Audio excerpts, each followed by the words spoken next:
Paytm का जिक्र तो आपने जरूर सुना होगा।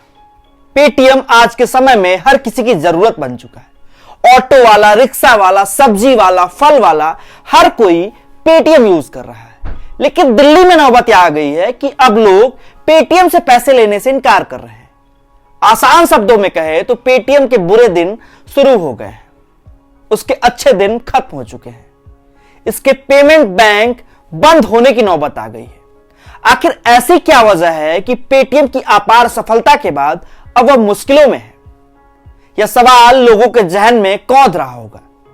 इन्हीं सवालों का जवाब इस वीडियो में हम देंगे कि आखिर पेटीएम के साथ क्या कुछ हुआ, क्यों पेटीएम इतना चर्चा में है।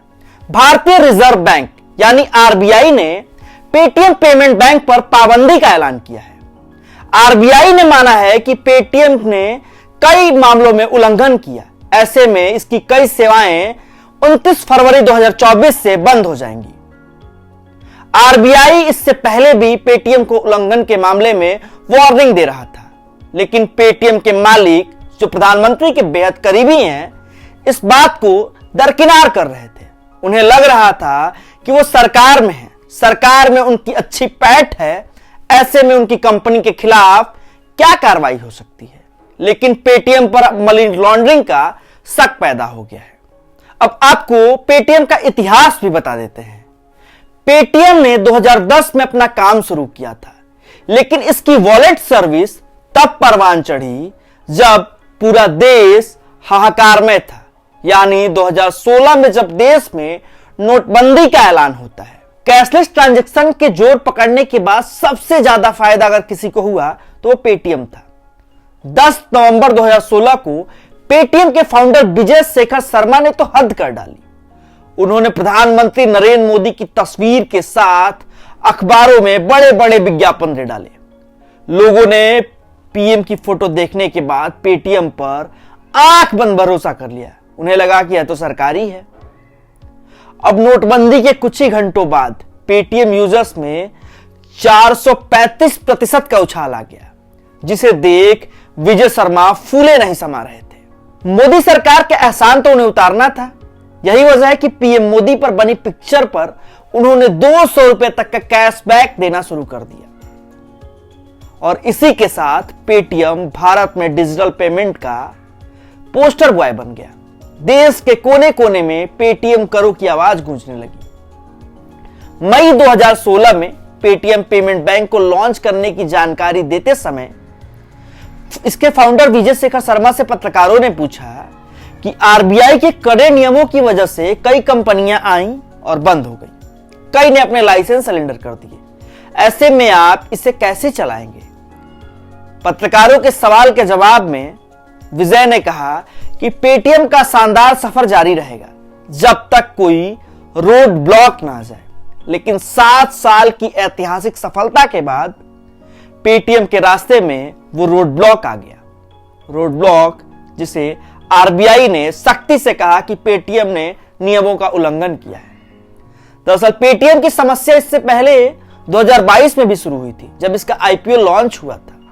मार्च 2022 में इसका आईपीओ लॉन्च होने के कुछ ही दिनों बाद इसके शेयर्स में काफी उछाल देखने को मिला था। उस समय भी आरबीआई ने तुरंत प्रभाव से इसके पेमेंट बैंक को नए ग्राहक बनाने पर रोक लगा दिया था। मोदी सरकार ने देश के लिए जिस अच्छे दिन का वादा किया था वो असल में पेटीएम को ही मिला। लेकिन कहते हैं ना कि अच्छे दिन बहुत दिन तक नहीं रहता। डिजिटल पेमेंट सर्विस का पोस्टर बॉय बन चुका पेटीएम अब मुश्किलों में है। एक समय था जब हर किसी के कान में गूंजती थी पेटीएम करो, लेकिन आज के समय में लोग पेटीएम से पैसे लेने से बच रहे हैं। ऑटो वाले साफ तौर पे कह रहे हैं कि यह तो कंपनी ही बंद हो चुकी है। अगर आपको पैसे देने हैं तो कैश दीजिए, अन्यथा ऑनलाइन की व्यवस्था नहीं है। अब लोगों में यह भ्रम फैल गया है कि पेटीएम पूरी तरह से बंद हो रहा है। लेकिन आपको बता दें कि 29 फरवरी के बाद पेटीएम की महज कुछ सेवाएं जो हैं उस पर रोक लगेंगी। 7 साल की ऐतिहासिक सफलता के बाद पेटीएम के रास्ते में रोड ब्लॉक आ गया। दरअसल पेटीएम की समस्या 2022 में शुरू हुई थी, जब इसका आईपीओ लॉन्च हुआ था। आईपीओ लॉन्च होने के बाद इसके शेयरों में भारी उछाल देखने को मिला। लोग हैरान रह गए पेटीएम का शेयर देखने के बाद। लेकिन आरबीआई ने तब भी कहा था कि पेमेंट बैंक को नए ग्राहक बनाने पर रोका जाए। आरबीआई को पहले से संदेह था कि पेटीएम कुछ ना कुछ खेल कर रहा है, और यही बात हुआ। आज के समय में पेटीएम के शेयर जमीन पर हैं। वो कहते हैं कि अर्श से फर्श पर पहुंचने में देर नहीं लगती। वही हुआ है पेटीएम के साथ। विजय शेखर शर्मा, जो प्रधानमंत्री के बेहद करीबी हैं, वो हाथ मलते बैठे हैं। उनकी सरकार में सारी पकड़ धरी की धरी रह गई है। आरबीआई ने जिस तरह से सख्ती से कदम उठाया है, मैनेजमेंट क्राइसिस मैनेजमेंट करने में लगा है। हालांकि पेटीएम लगातार कह रहा है कि हम चीजें पे जल्द ही कंट्रोल कर लेंगे, लेकिन बात इतनी खराब हो चुकी है कि अब इस पर कंट्रोल होता नहीं दिख रहा है। आप बताइए पेटीएम को लेकर क्या सोचते हैं? आरबीआई ने पेटीएम पर जो सख्ती दिखाई है वो कितनी सही है?